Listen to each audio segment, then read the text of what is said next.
So this is about where we were up to at the end of week 4. We basically need 2 melodies for this assignment because the whole thing has got to be about 32 bars long. So if we have 2 melodies, that'll give us enough material to work with. I pretty much just did the exact same thing and came up with another melody. So in this melody, it's quite similar to itself.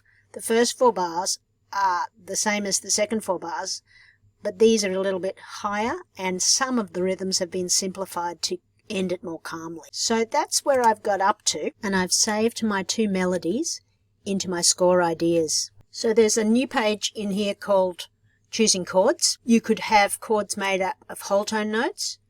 You could use pentatonic notes if your melody is pentatonic. And I think with a pentatonic melody or with a whole tone melody, you could just use the white notes of the piano chords. So if we pop onto this planning and come down to the location where I am suggesting what combinations could work together for year 9, this C pentatonic with pentatonic scale notes is pretty easy. C, D, E, G, and A, that's all you're allowed to use. This one is also pretty easy, C pentatonic melody with white note chords. What I'm going to demonstrate now is the whole tone melody with white note chords and whole tone scale with augmented triad. So basically chords made up of the notes from the whole tone scale. So I've saved myself a new version of the file, and I want to start playing around with adding chords to this melody. And the chords I'm going to choose, one's from Chord Finder that actually are white. You'll notice that almost all of these ones, when I press them, you'll notice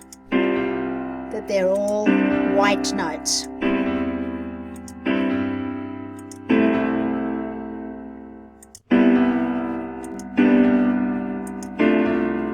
So, to be truthful, you don't really need to remember. You could just go, is this all white notes? No, it's not. Don't use it. All white notes? Yes. Okay, let's use it. So back in Sibelius, open up this thing. You can minimize it so it sort of floats. And what you want to do is imagine what could go with the C. I'm thinking something in the C. And because I'm being a bit wild, maybe I'll do a C13 or C9. And then I'll have a look and go, okay, well, my next bar has some Ds and some F sharps and some B flat. What other chords could I choose? I'll look over here and I'll go, okay, is anything in the D? Oh, maybe D minor 6. The other point is, remember, I could have more than one chord in a bar. So this is what I ended up with. Quite a lot of C chords, C9, C13, C sus, C, a G chord, G sus, a D11, which I think is one of the white ones, and my only slightly strange choice was this B flat over D chord. I just tried a few things and this one ended up sounding the nicest. At this point I just wanted to realize the chords out. So I exported it to guitar, and I suggest turning the melody up and the guitar down a little bit so you can really hear.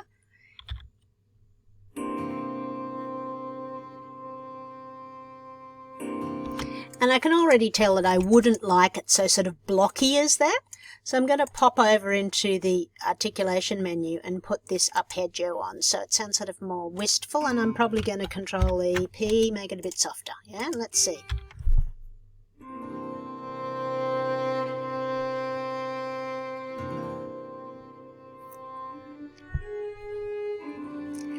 That's much more sort of relaxing, isn't it?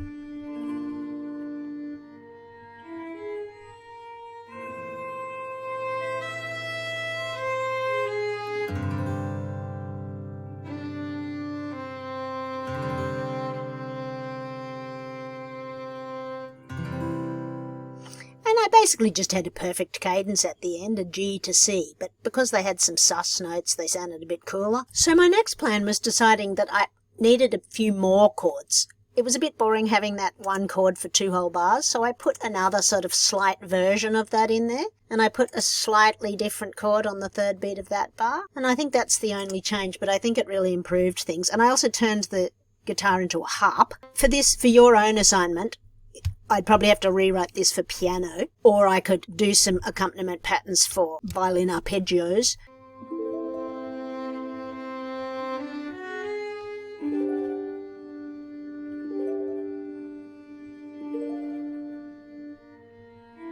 I think you'll agree that having another chord when the melody note is so long and tied over the bar line sort of makes it a little bit more interesting. If I were writing for piano, I might put one in and copy these things across. Now remember that pianists only have 5 fingers in each hand, and that the span of a pianist's ability to play is not that much more than an octave. I've just pasted it into both hands of the piano, but it's too thick and unplayable at the moment. So probably what I need to do is take out some of the middle notes in each hand, so I'm not forcing the piano to place so many things that are too close together, if that makes sense. And so it's not so thick, yeah? So I might take that and that out because they're here, and I might take that and that out.